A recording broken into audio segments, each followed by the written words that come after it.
probabilistic choice. Thanks. First, I would like to reiterate what Jeff said at the beginning of his talk, which is that a really wonderful feature of Jean-Claude is that he treats his students as family. And there are two other students, Shu and Dan, also in the room, who I'm sure can certify to that as well, that Jean-Claude treats his students as family. So Jean-Claude and I are family. My kids and I are family. So by transitivity, Jean-Claude and my kids are family. So as a small token and happy birthday, I brought you a family photo.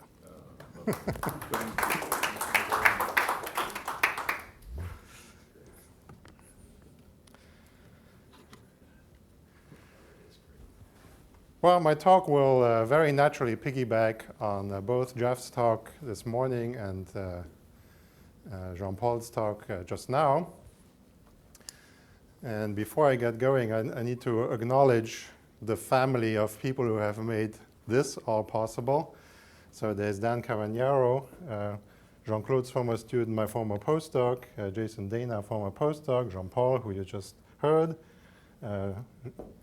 Clint Stover, my former student, Samuel Fiorini, about whom you have heard several times in the previous talk, François Glineur, Ying is a current student of mine, Anna is a student of mine, Clint is a student of mine, Chris, and this person here, Xiaohong Lim, I have to thank particularly because he wrote very, very amazing computer code without which I couldn't do any of my research.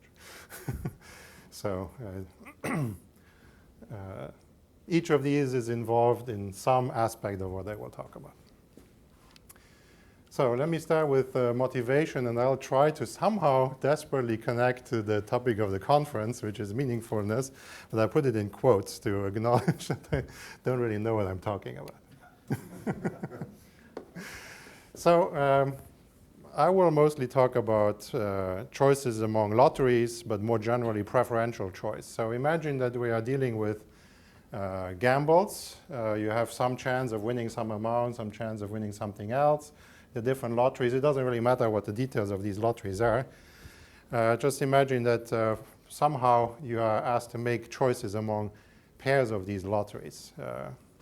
And imagine that most decision makers choose lottery or gamble A over gamble B.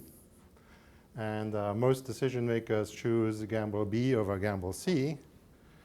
And imagine that also most decision makers choose gamble C over gamble A. Well, if preferences are transitive, if you prefer A to B and you prefer B to C, you must prefer A to C. And there are scholars who have taken evidence like this to conclude that transitivity of preferences is violated. And I would like to argue that is kind of meaningless. So, for example, the most prominent theory of choices among lotteries, cumulative prospect theory, implies transitivity of preferences. And it's not important to know the details of the theory. The main idea is that the amounts of money you can win are transformed somehow. And it could be, for example, a function like this. This is a function that was used in the original paper introducing cumulative prospect theory. And probabilities are transformed in some way. And what really just matters is that there are these two parameters, alpha and gamma. And no matter what value of alpha and gamma you plug in, you will always get a transitive preference. So if I take these values of alpha and gamma, I get that A is better than B, better than C. If I take these values, I get B better than C, better than A, and so forth. So there is no way you can make preferences intransitive within cumulative prospect theory. Now, there are a variety of theories that predict preferences to be intransitive. And for example, there's a proposal called the priority heuristic, published a few years ago, that precisely for the lotteries I showed you, predicts that A is preferred to B, B is preferred to C, and C is preferred to A. And the details are not that important. The intuition is that you sequentially consider attributes of the lotteries. And whenever you reach some aspiration level, you stop your process and you don't consider the remaining attributes. And so that's how you could prefer A to B by one reason, B to C by another reason, and C2A by one of the reasons. And that's how you get this intransitivity here. Now, all of this I just presented to you to give you an introduction to this chart here. This is a chart from this psych review paper. And it presents a competition among a whole range of different theories, different versions of cumulative prospect theory and other theories, and the priority heuristic. And it shows that the priority heuristic is the best and the only one to fully account for the data.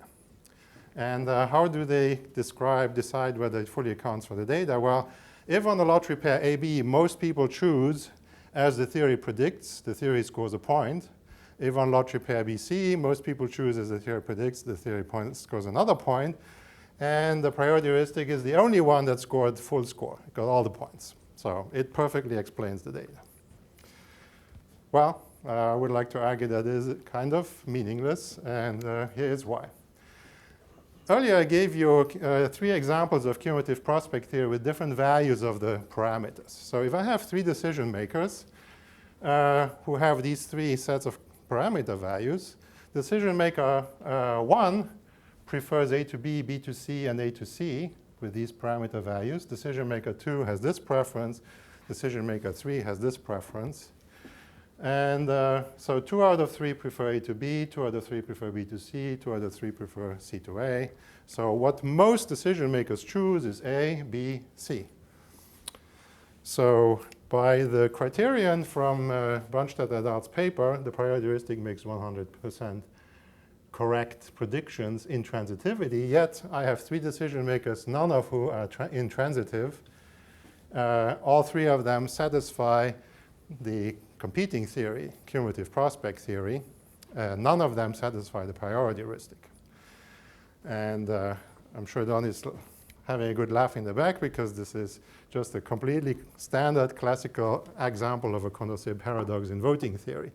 Except that the scholars in individual decision making by and large do not pay attention to voting theory. Yes? Is their theory falsifiable? Oh, yes, it makes very restrictive predictions. Okay. Yeah. Just haven't. I fabricated it to come out this way, yes. All right, so can we do better? Can we, instead of just counting things and cooking up indices that might be not very meaningful, can we do something more rigorous? Well, this is a challenge that Duncan Luce and many other people have discussed in the past, and it has preoccupied me for a long time. And that is, how do you take a deterministic theory, like cumulative prospect theory or like linear order preferences or something like that, and how do you reconcile that with data that are inherently variable? Let's say random sample data, to simplify our life. Actually, there are really 2 components. One is, how do you take a deterministic theory, say an algebraic model, and make it into a probabilistic one? How do you turn linear orders or utility functions or cumulative prospect theory into something probabilistic? That would be the first question. And once you have done that, then the second question would be, what is the appropriate statistical methodology to test such a probability model? So let's have a look at the, at the first step. This step has been studied by many very prominent people, including Jean-Claude and Duncan. So how do you turn an algebraic theory into a probabilistic model? And there are different types of models, and much of my talk today will be to give you a simple way to see how these different types of models are related to each other and how they are all variations on a theme in a certain sense. So one simple model is a so-called tremble or constant error model, which says that the person has a fixed preference, and the reason they don't choose it with certainty is that they tremble. They occasionally choose the wrong option with some fixed probability. A more elaborate model class are Facknerian, probit, logit, loose choice models. Actually, there's a whole zoo of models, especially in econometrics. There are many different models of this flavor. And the main feature of these models is that the choice probability is a monotonic function of the strength of preference. So this requires a numerical strength of preference. So you cannot apply these kinds of models to theories that are purely combinatoric in nature, where there is no strength of preference for it as input. And then there's another very simple model, which is actually kind of similar to the idea we talked about earlier informally, and that's modal choice. So choose the preferred option more likely than not. So if you prefer A to B, you should choose A more likely than B. That would be a very, very simple probabilistic model, a very generous one, right? You can make a lot of wrong choices. And then there's a different type of models. These models all have the underlying idea that you have a true fixed preference, and variability or uncertainty comes in because of some kind of noise of some sort. The models that I will list now are conceptually different in that they capture actually substantive uncertainty about what your preference actually is. So they have different names: mixture models, random relation models, random preference models. So these posit a probability distribution over allowable preference relations. And they form convex polytopes, as we have seen in the previous talk. Random utility models are closely connected. They operate not at the level of preferences, but at the level of utilities. And just to say that the utilities, rather than being numbers, are random variables. And, well, if you can do preferences and utilities, you should also be able to do the connection between preferences and utilities. So utility functions or things like that would be a random function model. So you take some collection of functions, you make sure everything is measurable, and you put a probability measure on that space of functions. So the bottom three types of theories capture inherently uncertain preferences, utilities, or utility functions. And the top capture usually fixed preference, utility, or utility functions perturbed by some kind of error, noise, or something like that. All right, so how about Lucy's second challenge? So we will revisit these classes of models later. I will show you pictures of them, and you will see how they are related to each other. But before we do that, let's go and ask the second question that's natural in Lucy's challenge, which is, OK, if you have a probabilistic model like that, what's the appropriate statistical methodology if you have collected a random sample of data and you want to test a theory, or maybe you want to select among competing theories? Well, it turns out that there are very, very difficult statistical challenges that come about. I will explain that in a moment. And one really difficult such challenge, it was already discussed earlier in Jeff's talk, I believe, was solved by Jeff Iverson and Jean-Claude in 1985, where they found a solution for a frequentist hypothesis test of a property called weak stochastic transitivity. We will revisit it on 2 slides from now. And in 2005, Jeff and co-authors extended this framework to a Bayesian approach for a very general class of models. And I was very, very lucky to have a graduate student who in his first semester in graduate school did the corresponding thing for a frequentist test for a very general class of models. He won a dissertation award for it, Best JMP Paper Award, and the Mass Psych Young Investigator Award. And pretty much all my research now relies on that result. So it's really wonderful. Jean-Claude's extended family has worked well. All right, so what is this statistical challenge? Well, the statistical challenge is a very simple version of it. Imagine you have 3 parameters. You have a parameter plotted here that might go from 0 to 1. Another parameter goes from 0 to 1, and a third parameter goes from 0 to 1. And imagine you have a model that constrains each of these parameters to be within some range. So this has to be greater than 1/2. This one has to be smaller than 1/2, let's say, and this one smaller than 1/2. So jointly, the 3 parameters have to be in this polytope. I can use polytopes. Everybody's completely fluent with that now. So the parameters have to be in this polytope. Now imagine these are probabilities. So each of these parameters is a probability. And now you observe data, and the proportions, the choice proportions, are out here. If you do maximum likelihood estimation, you want to find the parameters that best account for these frequencies or proportions. That point estimate will lie in one of the faces of this polytope. And because it's on the boundary of the parameter space, standard likelihood theory doesn't apply. And that was a bottleneck for a long time.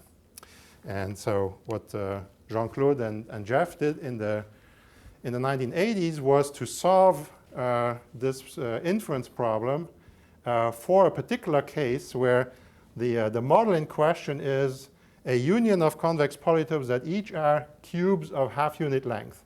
And the easiest way to think of it is to take the two things that I have additionally highlighted in addition to the original highlighting. These are the two parts of the space that are ruled out.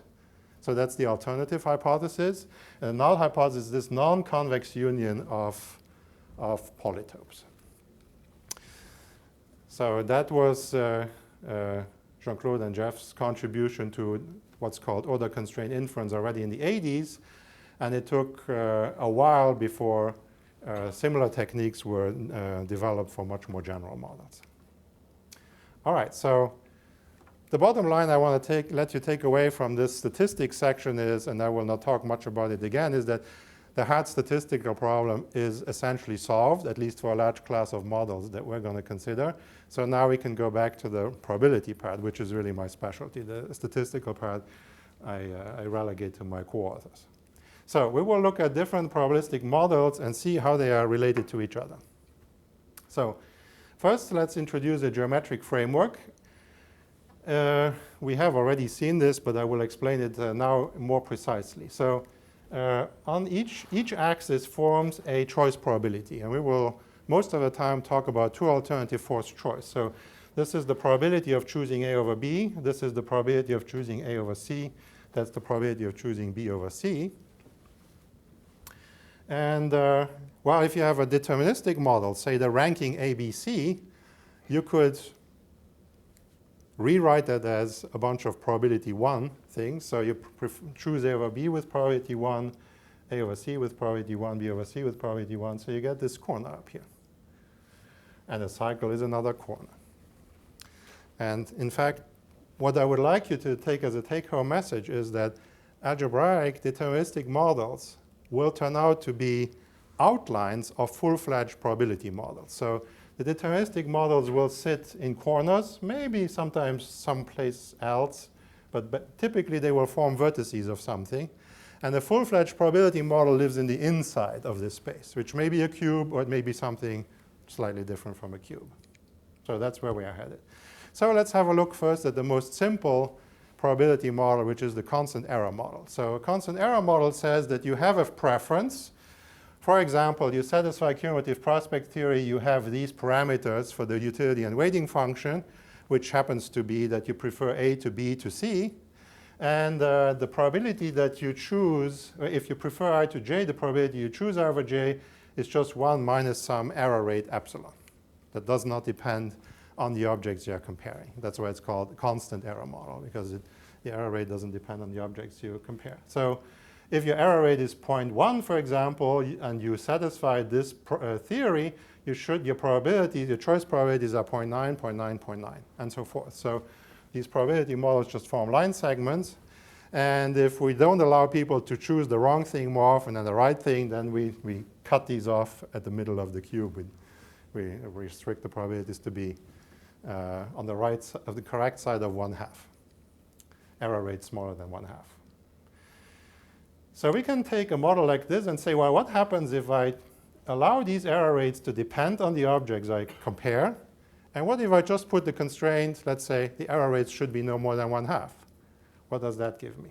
Well, if I take this deterministic preference and all I require is that if you prefer I to J, you should choose I over J with probability greater or equal 1/2, then this deterministic model becomes this half-unit cube in 3 space or half-unit hypercube in higher dimensional spaces. And that's just the same thing as modal choice or majority choice in social choice.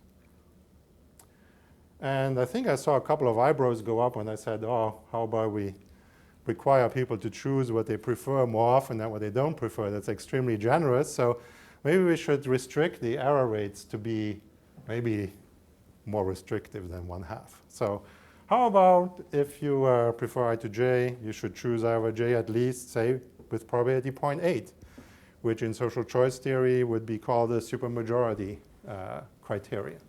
And all that does is it takes these hypercubes and it shrinks them. Each hypercube is attached to its deterministic core, and shrink, and we just shrink this cube based on what our constraints are on the error rates. Well, if we're going to do majority rule, supermajority rule, maybe we can use other social choice methods to aggregate probabilities to represent the deterministic core preference. So how about we use the Baudard score? Why not? So if your deterministic preference is this ranking here, you could take all choice probabilities that by the Baudard criterion give you the overall ranking A, B, C. And that happens to look something like this. And what's interesting particularly about this is that this shape is no longer as symmetric like the ones we saw before.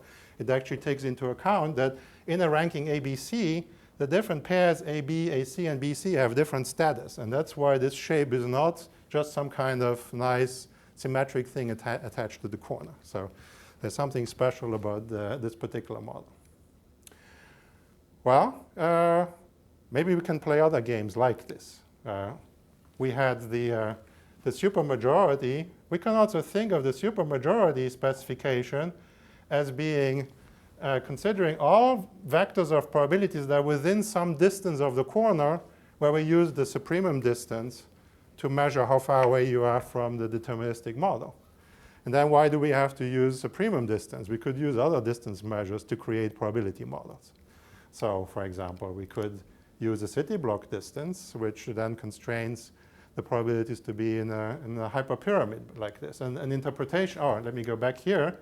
In the supremum distance, one way that you can interpret the model like this is that you put an upper bound on each error probability. If you're thinking of the variability as being caused by error, you only really just have this preference.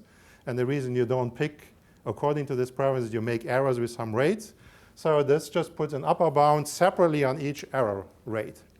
And in a city block distance, we are putting an upper bound on the sum of error rates. Why not? It may not make much sense, but it's certainly something worth considering. Or we could put an upper bound on the sum of squares of error rates. So these are just different variations of the same idea. They all give you convex sets that are attached or that start out from a deterministic core and grow into the interior of this probability space.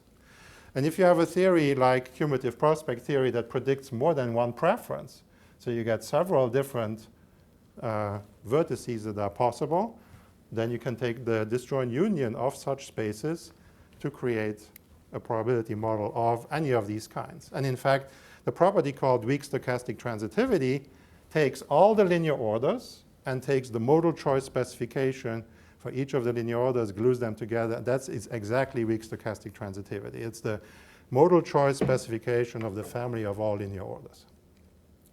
So let me give you a preliminary summary. The aggregation and distance-based models can be interpreted as modeling aggregate behavior of a person.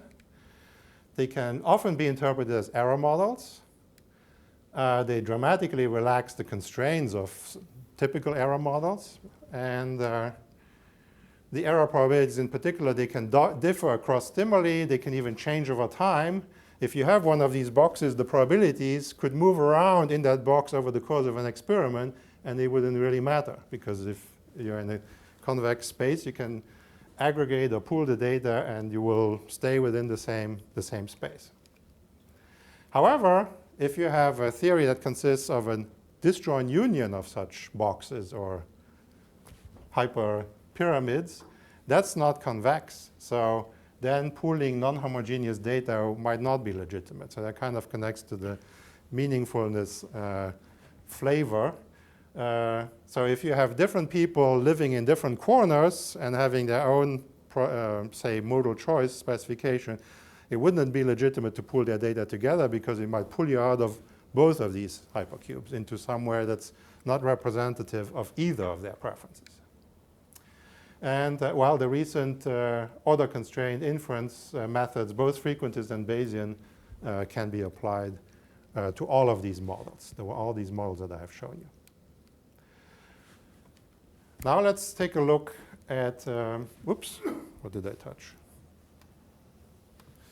Now let's have a look at econometric models, models that are also inferential in psychology. In fact, that they connect to the talk in auditory psychophysics earlier. So logit-probit models and similar kinds of models. So these are models where the probability of choosing one thing over another is a monotonic function of the strength of preference. So here you have gambles have values, and you take the difference of these values, that's the strength of preference. There's some sensitivity parameter, and that might enter various kinds of functional forms. This basically corresponds to a loose choice model, and this is basically a Thurstonian type of model to use the psychology terminology. So how are those models related to the ones I have already talked about? Well, let's take some lotteries. It doesn't really matter what the lotteries are, but I took specific lotteries, and I'm going to show you the choice probabilities that come out of these models for these lotteries using cumulative prospect theory. So if I take cumulative prospect theory in its original functional form with the utility and weighting function I showed you earlier, I plug that into this formula here, and I plot the probabilities, a bunch of probabilities that I get out of that. They look like this. And for a probit model, Thurstonian model, they look like that. So if you just take a one-dimensional projection of this, you get the psychometric functions that we have seen earlier. This is just higher dimensional extensions of that. Well, these models and many similar econometric models have one interesting feature, which is if one lottery or one object has a higher value than another, many of these imply that the choice probability will be greater or equal than 1/2. And so that means that many of these models, in particular the logit and probit models, are nested inside of the modal choice models. So here I combined the two. So, and you can see the same picture from two different angles. So what did I do? I took cumulative prospect theory. I took the three lotteries I showed you. I varied the values of the utility and weighting function parameters, and I ended up with 1, 2, 3, 4, 5 different preference relations, linear orders that I can fabricate using cumulative prospect theory. I didn't get all of weak stochastic transitivity because some linear orders are not consistent with cumulative prospect theory. And if I plug in the gambles into the logit function, I get probabilities that lie inside of this union of hypercubes because I know that one model is nested inside of the other. Yes? Isn't the logit thing a strong stochastic transitivity for the logit model? Yeah, it's even stronger, right. Yeah, so it's even more restrictive. But however, even within strong stochastic transitivity, you can chop away some of the linear orders that will not show up. So it's in strong stochastic transitivity, but it's in something stronger than strong stochastic transitivity because you can leave out pieces of the space that correspond to linear orders you couldn't fabricate with the theory at hand. Right? All good? You look unconvinced? No. Okay. All right. So, and here's a picture of the corresponding probit model. So what that means is that if we have a theory like cumulative prospect theory, and we first consider the modal choice specification, and we run a test of that, we can use that as a triage to see whether it's worthwhile entertaining the more specific parametric models like logit, probit, or other kinds of econometric models. Now let's go to the other class of models. So all the models I have talked about so far have the idea that you have a fixed preference. I may not know what it is. That's why I might have to consider multiple corners. But you have one utility, one weighting function, or you have one linear order. And the reason you don't just always pick according to that preference is one kind or another of errors or noise or something like that. Now let's move to models where you are actually uncertain about your preference or your utility. So the linear order case would be that there is a probability distribution of our linear orders, and the probability that you prefer x to y is the total probability of all linear orders where x is preferable to y. A random utility model, and we have seen all of these in John Paul's talk already, would say that the probability that you choose x over y is the probability that the utility of x exceeds that of y, and these are random variables that are non-coincident. Or if we go to a probability distribution of our utility functions, It's the probability that you have a utility function that gives x a higher value than y, and these are one-to-one. That corresponds to the non-coincidence. So these are three closely connected ways of capturing uncertainty of preferences, utilities, or utility functions. And in fact, it is well known for pairwise choice probabilities, they are, in a certain sense, mathematically equivalent. Namely, binary choice probabilities are marginal probabilities of rankings, if and only if they are marginal probabilities of random utilities that are non-coincident, if and only if they are marginal probabilities of a probability measure on one-to-one utility functions. And that means that if you have any one of these models, you can switch to one of the others that happens to be a convenient way of thinking about it. And a lot of people have worked on figuring out what exactly are binary choice probabilities that can be written this way. And I copied the notation from Jean-Paul's slide. In particular, there's this mysterious paper that was delayed for some time. Here's a picture of the linear ordering polytope. This model is the linear ordering polytope that Jean-Paul has talked about. And it's actually very easy to understand how this polytope works. You take the linear orders, you record them as vertices. That's your deterministic starting point, each of the possible linear orders. And you take the convex hull, convex combinations, probability distributions, convex combinations, they go hand in hand. So that's how you get this convex polytope. And that's a polytope that looks pretty big in three-dimensional space, but as you go to higher dimensions, it gets very, very skinny, if I can use that terminology. OK, now, how are the previous models related to the linear ordering polytope? I just want to show you how logit and probit models are related to those. Logit models and probit models are known to be random utility models. So we know that logit and probit models can be written in some form like this, where these have either extreme value or multivariate normal distribution. So that means that logit probit models must be inside of the linear ordering polytope. And here's a picture of the logit, for example, as it is nested inside of the linear ordering polytope, and a picture of the probit as it is nested inside of the linear ordering polytope. So we have another way that we could triage an experiment. Before we run an econometric analysis, we could test whether the linear ordering polytope is descriptive of a set of data. And if it isn't, it would suggest that maybe it's not worth the effort to go to an econometric analysis. Now we can move away from linear orders, and this is where I'm breaking with Jean-Paul's beautiful symmetries of his talk. We can just consider any kind of set of vertices that we want.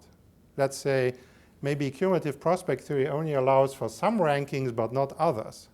Or maybe we allow for some transitive preference and some intransitive preference. Anything you want, we can write down the vertices that make up our deterministic starting point. We take the convex hull, and we get a probability model out of that that forms a convex polytope. And there are some interesting things that happen there. So if I take only the rankings that are possible according to cumulative prospect theory, and I take the convex hull, let me call that random cumulative prospect theory. These are the choice probabilities that you get if you make the curvature parameter of your utility function and of your weighting function random variables with any joint distribution whatsoever. Then you get a polytope like this. How is that related to econometric models? Well, actually, this is where things get interesting. I have a picture here where you can see the econometric model bulging out of this polytope. So that kind of random cumulative prospect theory does not contain your standard econometric models as special cases. In fact, you can have cases, and not so interesting to look at, where the random cumulative prospect theory will be a lower dimensional model, because something will have probability 1 or probability 0. Some choice probability will be 1 or 0, which the logit and the probit won't let you do. So these cases are where the econometric models are different from the random preference models, or the general random utility models. And there's an example where the probit bulges out of the random cumulative prospect theory model. Yeah. You're showing us the space of possible probability distributions, but Yeah. you're not giving a probability model necessarily. You're not saying they're all equal. I'm not understanding the question. Well, the possible probability distributions Mhm. are inside these regions that you're showing, right? So all possible probability distributions, if you make the parameters of CPT random variables, form this polytope. Right. But if you take CPT and you plug it into a probit, you get probabilities that are not part of that space, that are distinct, that you cannot model with the random CPT model. So there are distinct classes of models. Does that answer what you wanted to know? Not entirely. When you write the equation for the logit model, you actually have a parameterized probability model. Yes. Whereas Right. some of these other things where you just get the space of possible probability All right. distributions, you don't have a probability model in that sense. Right. So the polytopes are not parameterized. But in contrast to earlier examples where the non-parametric models contain the parametric ones, here the parametric one actually gives you some probabilities that are not contained in the non-parametric model. So it's kind of surprising at first, but it's not that complicated in fact. So let me give you a preliminary summary and again how this connects to very loosely to meaningfulness. So these mixture random utility and random function models can be interpreted as modeling uncertain preference, uncertain utility, or uncertain utility functions. The linear ordering polytope contains logit, probit, and many other econometric models as nested special cases, so it could serve as a triage. But random CPT, as I just showed you, does not contain those models as special cases. In these models, in these polytopes, the probabilities can move around in the polytope. If I average different points in the polytope, I'm still in the polytope. So if probabilities change over time, say over the course of an experiment, that should not really affect my model. I should be able to still test the model. Or if I pool data of different subjects whose probabilities live in different places in the polytope, it doesn't matter because averaging them does not throw me outside of the polytope. So I have certain protections here in terms of pooling data over time or across people. And again, because these are order-constrained models, they are they can be directly input to both the recent frequentists and the recent Bayesian methods for order-constrained inference. Now, a few years ago, I made a very conscious decision while I was in sabbatical visiting Gigerentz's group in Berlin, perhaps in inspiration from discussions with Gigerentz and his group. And that was, if I want to have any chance of this making any difference for anyone, I'm going to have to go out of my way, number one, to make it accessible to people, and number two, not just accessible in terms of that they can read my paper, but accessible in the sense that they could do analyses like these without having to learn all the math. And that was a pretty big plan that required a lot of effort. So that's what I'm going to mention along the way. So let's start with weak stochastic transitivity, or I would rather call this a modal choice specification of linear orders, because there are many more transitive preferences than linear orders. But weak stochastic transitivity really just considers linear orders because it is in a two alternative forced choice paradigm where you are forced to always satisfy completeness and asymmetry. If you pick one, you cannot pick the other. You always need to pick one thing. All right, so weak stochastic transitivity, the most beautiful and famous, marvelous paper on that was published by Amos Tversky in 1969. He reported violations, but he also acknowledged that at that time, there wasn't really a statistical test, a solid statistical test available. So order-constrained methods were known at that time. And then, as we already heard in Jeff's talk earlier, Jeff and Jean-Claude solved this order-constrained inference problem, reanalyzed Tversky's data, and concluded that, well, there wasn't actually much evidence for violations of weak stochastic transitivity. So when you did the correct statistical test, or a better statistical test, there's obviously more than one, the conclusion changed. And then later on, Jeff and others went to a Bayesian model selection model. So the approach in the Bayesian model, as you probably know, is kind of different. So in the frequentist approach, you take a theory as a null hypothesis and you check whether you can refute it or not. Whereas in the Bayesian approach, you don't really check so much or care so much about goodness of fit. Rather, you want to just evaluate which of multiple models is better than another. And so in their paper, they compared weak stochastic transitivity with other more restrictive models. And they concluded that the more restrictive models did a better job. They were being rewarded for being more restrictive in particular. We also ran a new experiment and the test of weak stochastic transitivity with Klint's frequentist test, and it did phenomenally well. How about testing the linear ordering polytope? So we found in an experiment that the linear ordering polytope was performing extremely well with many people's data sets literally inside of the polytope. We used 5 choice alternatives where the polytope is in a 10-dimensional space. And one of the funny things about this, it's particularly becoming funny now because now I anticipate reviewers to have the exact opposite problem than some of the reviewers here had. We had 5 reviewers, and I think 2 of them were worried whether we had enough power to reject the linear ordering polytope. And we provided some simulation studies to show them that we had enough power. And Michael Lee from over here was, of course, worried about using a frequentist test. He would much rather have seen a Bayesian analysis. We were fortunate enough to win an international economics prize, which helped with my goal of bringing this approach out and get people aware of using polytopes to test theories.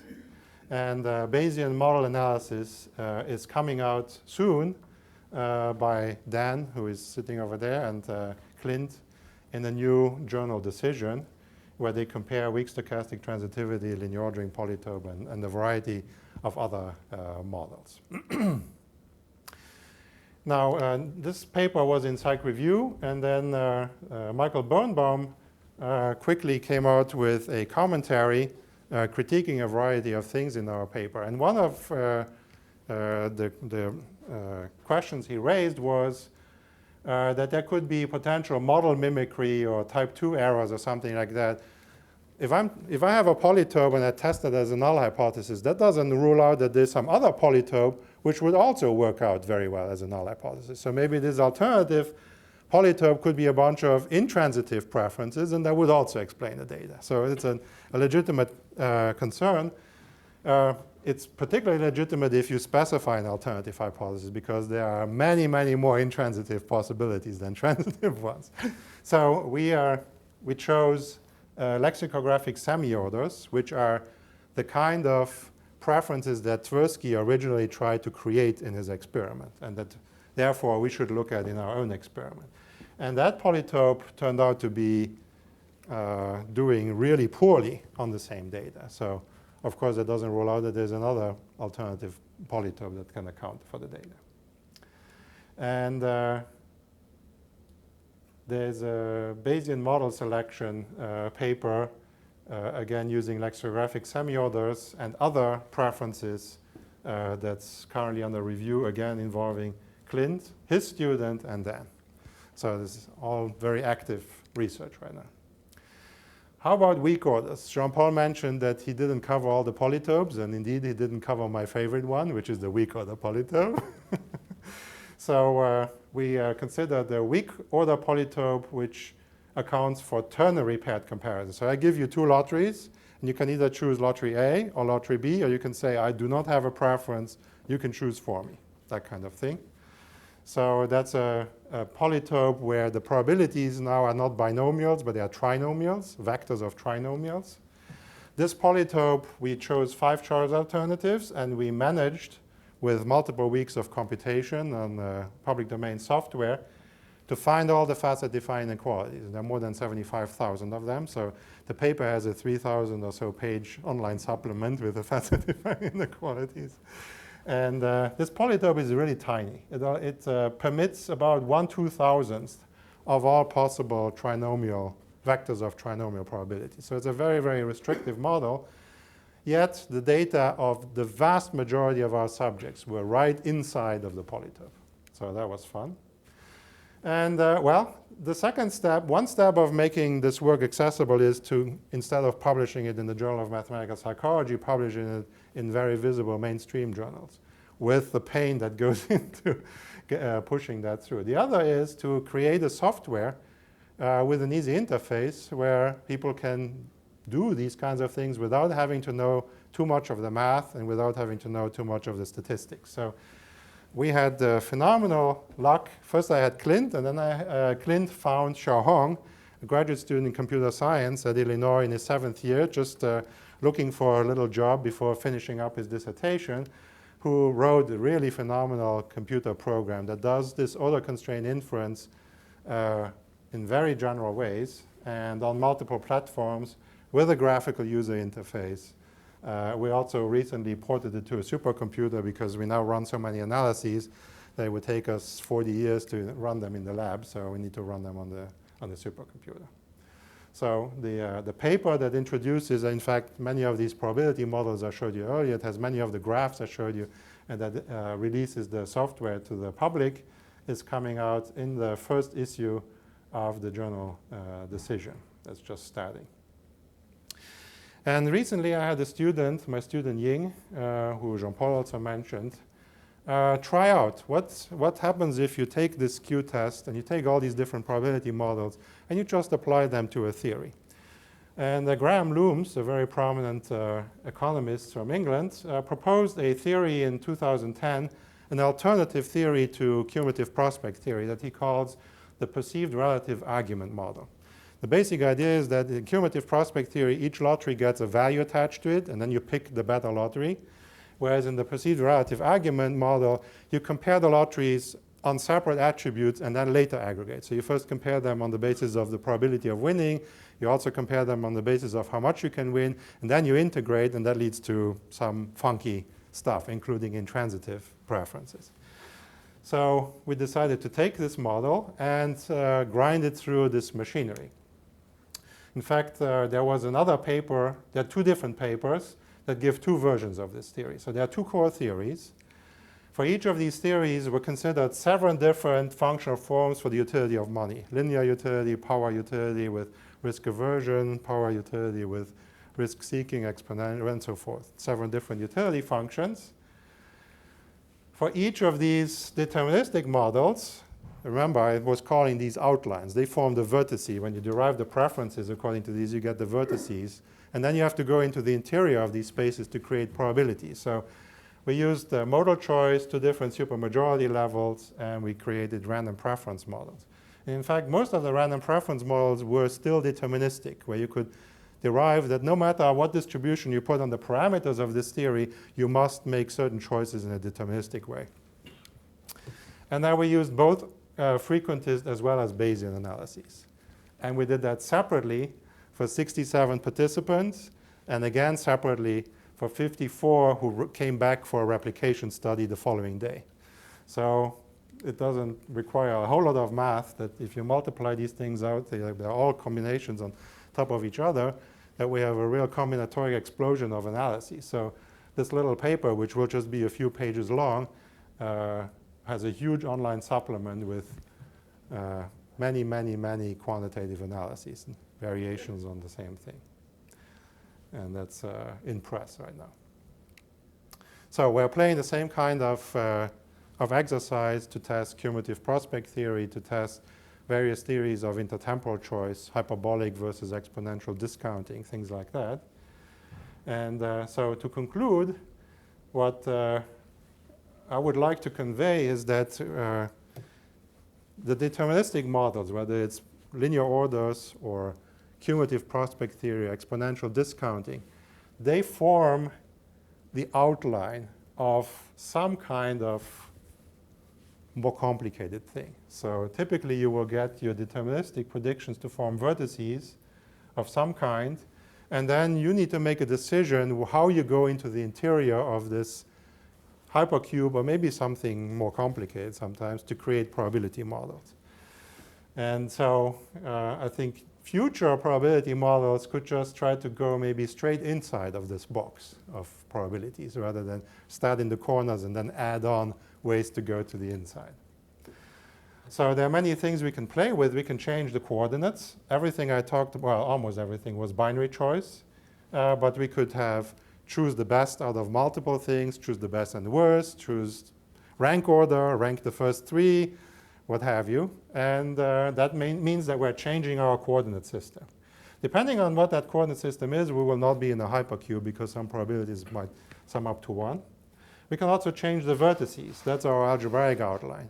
Cumulative prospect theory, tax model, priority heuristic will be the different corners that anchor these probabilistic models. And we can play around with different shapes in the interior.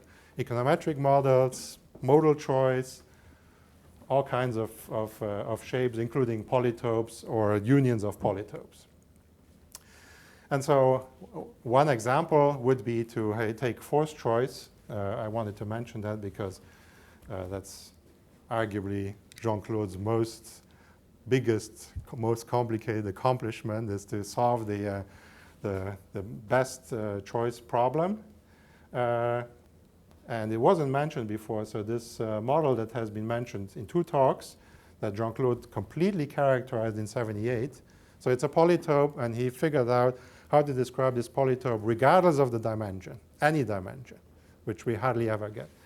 Well, that solution was also reinvented and published in Econometric in '86 by 2 prominent economists. And then later on, of course, Samuel simplified the proof. So we are making plans right now to run an experiment to test that polytope. And finally, to get back to the meaningfulness question, kinds of questions I would like to raise to Louis and Jean-Claude and other people in the room.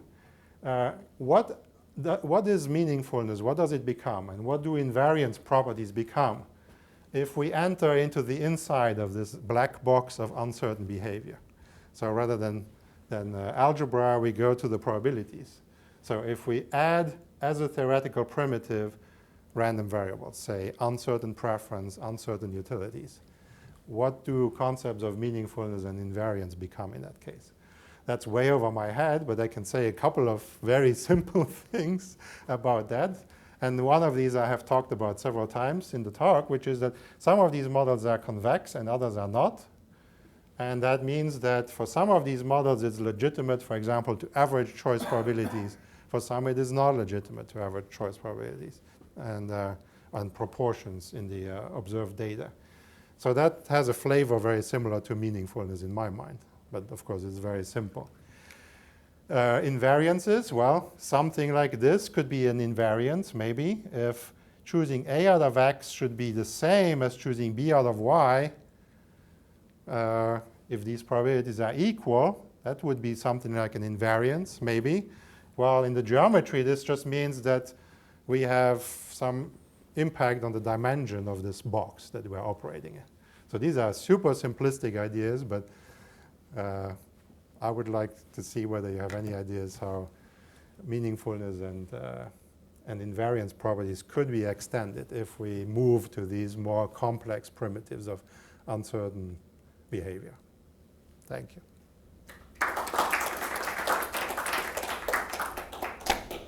We have time for some questions.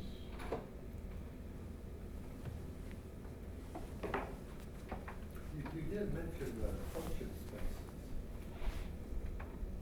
Hands Goliath, I don't know about that.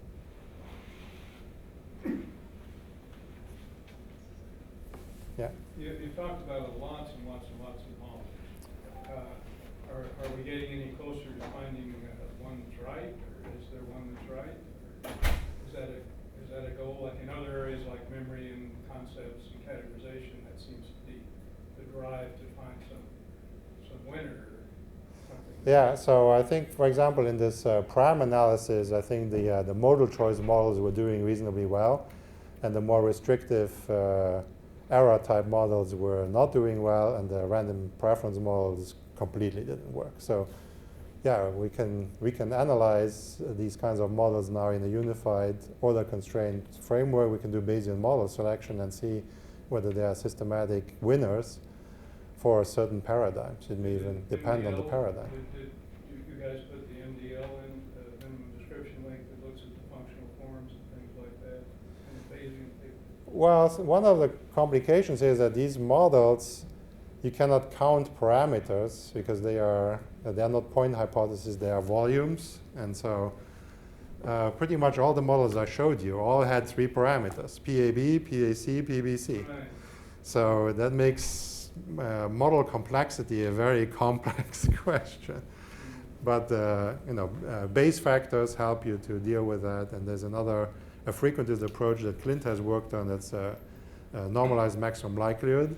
Allows you to penalize models for their complexity in some way. But anything that requires counting parameters, I think is going to be difficult because it doesn't distinguish between them very well. Yeah. We are happy when the models turn out to deliver Polytope, but in many of those models which are not linear, the set of distributions that are in a model will not be convex anymore. Do you know of any example in which people were able to describe the model even if it's not linear, Polytope? Is there? Well, I think a lot of these models are disjoint unions of polytopes.